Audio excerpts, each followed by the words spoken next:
விஜய் வந்து காவேரி எல்லா இடமும் தேடிட்டு இருக்காரு. இந்த சூழ்நிலை காவேரியோட பேக் வந்து அவர் கைக்கு கிடைக்குது. அதை பார்த்து விஜய் அதிர்ச்சி அடைகிறாரு. காவேரி எப்படி பேக்கை கீழே விட்டு போக முடியும்? அப்போ காவேரி யாரோ வந்து அழைச்சிட்டு போயிருக்காங்க அப்படின்னு சொல்லிட்டு முடிவு பண்ணுறாரு. உடனே வந்து காவேரி தேடுறதுக்காக முழு மூச்சாக ஈடுபடுறாரு.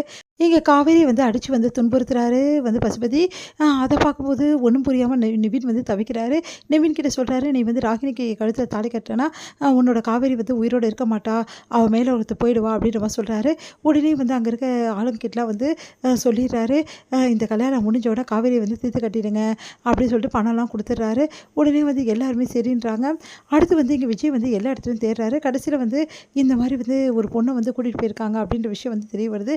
கண்டிப்பாக காவேரியாக தான் இருக்கும், இது எல்லாத்துக்கும் காரணம் பசுபதி தான் விஜய் வந்து தெரிஞ்சுக்கிறாரு. செமையாக டென்ஷன் ஆகிறாரு. விடமாட்டேன்டா பசுபதி ஒன்று அப்படின்னு சொல்லிட்டு எல்லா இடமும் தேடிட்டு கடைசியாக காவேரி அந்த இடத்துக்கும் வந்துடுறாரு விஜய். அடுத்து வந்து விஜய் வந்து என்ன பண்ணுறாரு, அங்கே போகிற வழியில் எல்லாருமே வந்து ஃபைட் பண்ண ஆளுங்களாம் வச்சுருக்காங்க பசுபதி.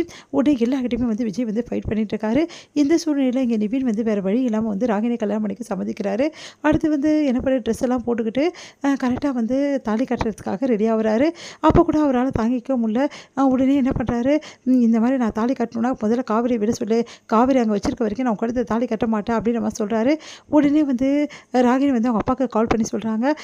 என்ன பண்ணுறாரு பசுபதி, ஓ அப்படியா, பாரு உன் கண் எதிர்வே இது இங்கே இருக்கா பாரு, எப்படி கட்டி போட்டிருக்கேன் பார்த்தியா, நீ தாலி கட்டல அதுக்கப்புறம் இவ்வளோ கண்டிப்பாக நான் வந்து கொண்டுடுவேன், நான் விட மாட்டேன் அப்படின்ற மாதிரி சொல்கிறாரு.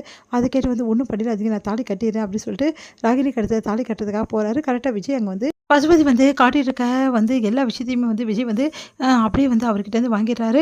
அடுத்து அவரை வந்து மடக்கி பிடிக்கிறாரு. சுற்றி வேறு பாரு, எந்த ரவுடியுமே இருக்க மாட்டாங்க, எல்லாரையும் அடித்து போட்டோம். இங்கே பாருங்கள், இந்த நிமிஷம் வந்து உன் அப்பாவோட உயிர் என்கிட்ட இருக்குது புரியுதா, மரியாதையாக வந்து அந்த நிவினை வந்து விட்டுருங்க, அப்படி விடல அதுக்கப்புறம் நான் என்ன செய்வேன்னு தெரியாது அப்படின்னோடனே வேறு வழி இல்லாமல் ராகவ் வந்து சரி சரி நான் நிவினை விட்டுறேன்னு சொல்கிறாரு. நிவினும் அங்கேருந்து போயிடுறாரு. அடுத்து வந்து நிவின் வந்து ரொம்ப தேங்க்ஸுங்கன்னு சொல்லிட்டு போகிறாரு நம்ம வந்து விஜய்க்கு. விஜய் வந்து என்ன பண்ணுறாரு, உனக்கு அவ்வளோதான், என்ன நினச்சிட்டு இருக்க, உன் மனசில் என்ன வேணாலும் பண்ணுவியா, இந்த மாதிரி ஊருக்கு வந்தால் என்ன வேணாலும் செய்வியா, அவ்வளோதான் உனக்கு அப்படின்னு சொல்லிட்டு விஜய் வந்து அவர் மிரட்டிட்டு காவேரியை போய் பார்க்குறாரு. காவேரி வந்து அப்படியே வந்து கிடக்குறாங்க மயக்கத்திலேயே. காவேரி தண்ணி தெளிச்சு எடுப்பா, காவேரி எழுந்துக்க மாட்டேங்கிறாங்க. விஜய் வந்து நீ வா காவேரி அப்படி சொல்லிட்டு இவனுக்கு இருக்குது அப்படின்னு சொல்லிட்டு என்ன தூக்கிட்டு போகிறாரு. உங்களை சும்மா விட மாட்டேன்டா, இங்கேருந்து நீங்கள் எப்படி தப்பிச்சு போகிறான் பார்க்கலாம் அப்படின்னு சொல்லிட்டு பசுபதி மறுபடியும் வராரு. பார்த்தா போலீஸ் அந்த டைமுக்கு வந்துடுறாங்க. கரெக்டாக விஜய் சொன்னதால் கரெக்டாக வந்து எல்லாரையுமே அரெஸ்ட் பண்ணுறாங்க. உன்னை விட மாட்டேன்டான்றாரு விஜயை பார்த்து. அதையும் பார்க்கலாம், வேலையை பார்த்துட்டு போடா அப்படின்னு சொல்லிட்டு விஜய் சொல்கிறாரு. அடுத்து வந்து செமையாக டென்ஷனாகி வந்து அங்கேருந்து பசுபதி கிளம்புறாரு.